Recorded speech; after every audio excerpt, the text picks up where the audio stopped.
A critical assessment of hell as a place of perpetual punishment for the condemned. Dear audience, today I want to discuss whether hell can be understood as a place of perpetual punishment for the condemned, based on chapter 5 of the book After We Die, Theology, Philosophy, and the Question of Life After Death by Stephen T. Davis. During 6 topics, I overview the point of view of this scholar. And finally, we present the conclusion of him about this topic. For my opinion, is really very interesting, and I am in agreement with him. Number 1, traditional image of hell. The traditional view of hell as a place of eternal torment has been questioned because it seems inconsistent with the loving God. Stephen T. Davis, although is a conservative scholar, defends the existence of hell, but suggests it should be reinterpreted to align with the loving nature of God. Number 2, grace and wrath of God.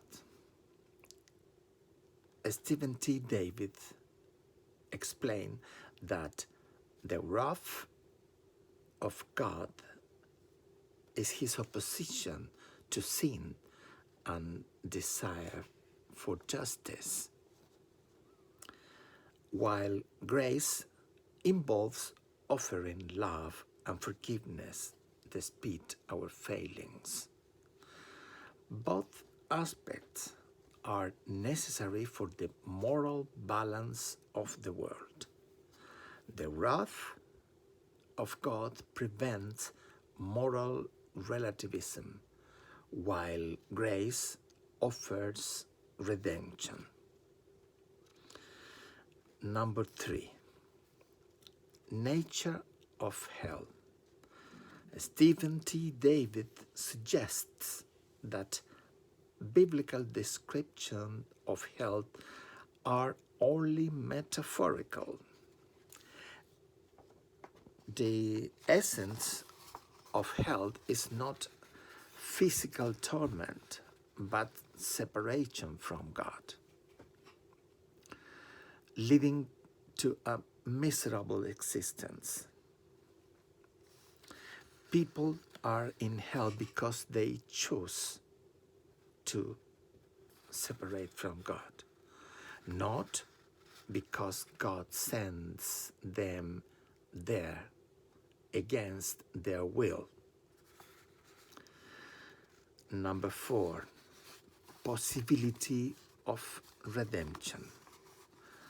Stephen T. Davis introduced the idea of post-mortem evangelism, suggesting that those who did not know Christ in life might accept the gospel after death.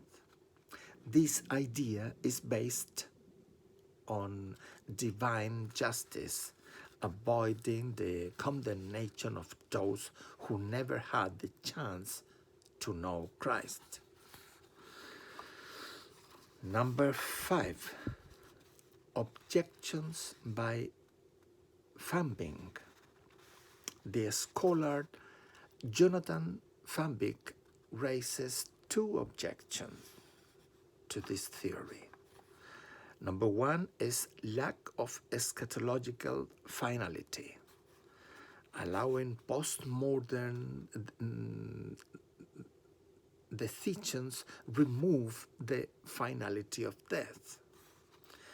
And second, similarity to reincarnation, the possibility of postmodern redemption resemble cycles of rebirth.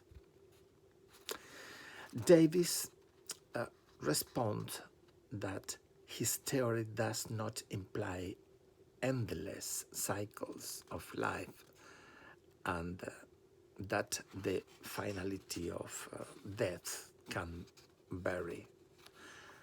Moreover, his proposal does not include a doctrine of karma.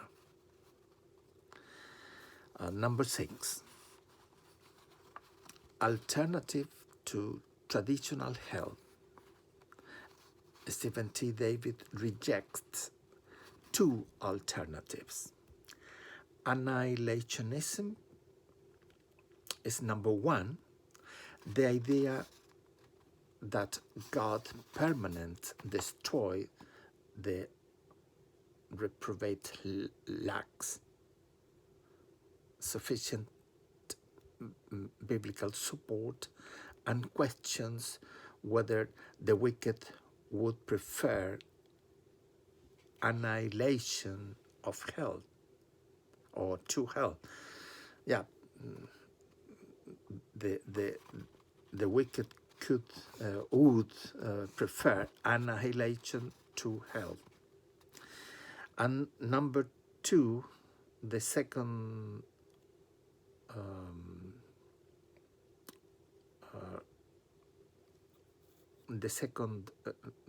reject is the idea that all will eventually be saved, ignores that some people will eternally say not to God.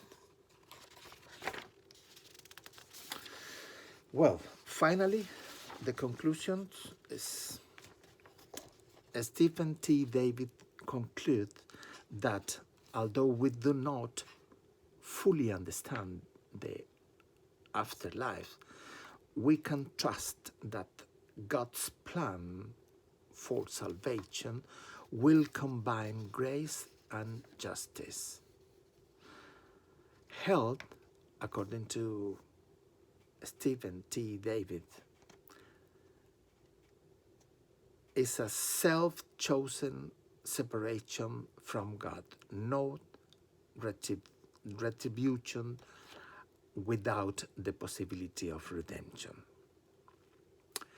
In summary, Stephen T. David proposed a view of hell as a consequence of the free choice to separate from God.